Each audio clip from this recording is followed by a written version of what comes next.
You know, we have had so many storms here recently, and that means that it is time to check your roof. But it's also a time to beware of scams. There are so many that are out there right now, and the Kentucky Roofing Contractors Association wants to remind you to look for certified, reputable contractors and avoid those storm chasers, those folks that are knocking on your door who are not local or trustworthy. Joining me here is Robin Miller. She is the Executive Director of KRCA, and Ryan Jackson, President of the Louisville Roofing Company, to tell us about how to look for those reliable roofing contractors. The minute that I said, guys, the people that knock on your door, Robin is nodding her head, because I cannot tell you how many people I've had tell me, what is going on? I've had all these total strangers that hand somebody a card and say, oh, yeah, I'm like legit. I mean, that should be warning sign number one. Exactly. I almost brought my stack of papers today because I had so many in my door yesterday even when I got home. In fact, when I opened my door, all these papers fell out because they were all stuck in there. Yeah, it's really it's a scary time, you know, for that. First of all, I hope everybody's okay, because we've had like some amazing, crazy weather.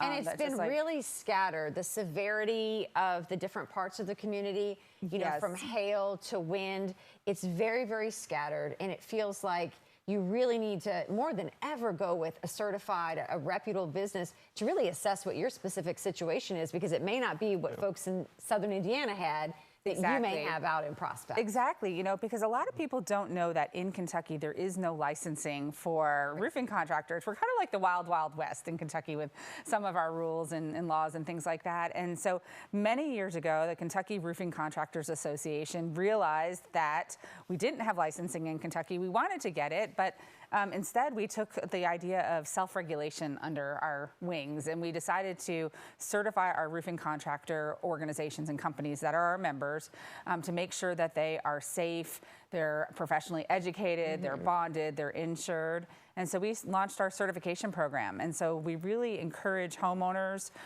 to look for a reputable contractor who has been certified by the Kentucky Roofing Contractors Association. Helping homeowners in some capacity with kind of a vetted list. Exactly. You're on the vetted list. Yeah, congratulations. Absolutely. You're a certified contractor. But that must be hard for you. You've got to fight, you know, the kind of the scams that are going around there and say, hey, I'm certified, I'm reputable, and you probably have to go in and fix a lot of the work and clean That's up. what And I those wanted are to talk about stories. today. Was there's no if someone comes from out of town, they knock on your roof, they do your job. It's very unlikely they're going to follow up on it. If anything goes wrong, you have any small issues, most warranties require an inspection every 2 years. They're not going to be able to follow up and do any of those things. So we're going to come behind and try to fix people who already spent their insurance money. Now they're trying to come out of pocket to fix whatever issues they might have.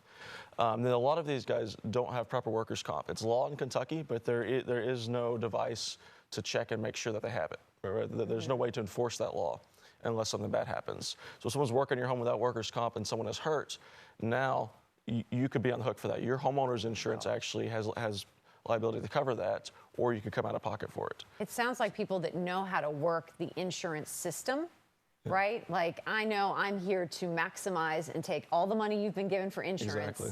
And then how else can we double bill them, so to speak, and now get workman's comp? Right. Yeah. It's really a crazy. Oh gosh, it's really a crazy that situation. Makes me nervous. And it's so sad because we at the KRCA, we get phone calls from people who have been scammed or don't know what to do. And honestly, at the KRCA, we don't really have recourse for that. We're not a punitive body. We're more of a body that is making sure that our members and the people that we would put on our website out there are reputable and professional. They've been professionally educated. So our KRCA certified contractor members have $1 million liability insurance, a $10,000 bond. They're a member in good standing. They've signed a code of ethics, because that's important too, to be an ethical business person. And they also have committed to taking professional education every year to maintain professional standards with what they're doing. And unfortunately, we get these calls from people who've just been, spent every dime that they had, money that they don't have, trying to get something fixed, and then only to have, another one of the good guys come back in and try to fix it up. Then to have to come out of pocket, right? Because we've depleted all those funds. What's the first step you recommend to homeowners if they suspect they have damage? To call a reputable contractor, to look at the KRCA, call a contractor off that list, get an Contractor inspection. first or insurance company first? I would call a contractor first to see if you have damage, to see, because insurance, if you don't have any damage at all, it can mark you as claim conscious. You don't want to file a claim until it's been inspected. You want to take a look at it. And there should be no charge for that. I don't know of any local reputable contractors charging for an inspection. And they shouldn't make you sign anything, and there should be no money down. You should not write any checks until you see material in your yard. If a contractor needs a deposit, it shouldn't be written until there's material. Most reputable contractors take no deposit at all.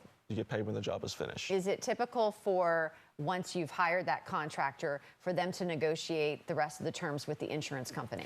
Only when it comes to scope. Gotcha. So as contractors, we are not allowed to negotiate anything to do with the insurance policy. So say insurance didn't pay for a skylight that's damaged by hail.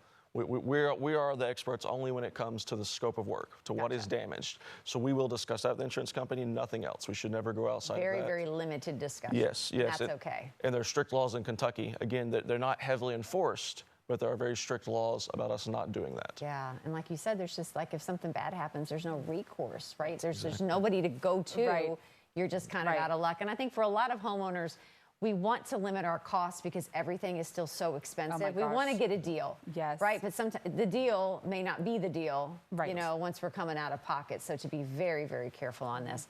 All right. And I guess just go to the website. Yeah. Everything is there. krca.org. And if there are any roofing contractors out there that do fit our criteria, that want to become a member and want to become certified to be added to the list, we'd be happy to add you on there. But go to krca.org, find a roofing contractor, certified contractor, and there you have it. And safely get through the repair season that is ahead of us. Thank you all so much. Oh my gosh, good thank you. information. It's just, hey, to learn more, just go to krca.org.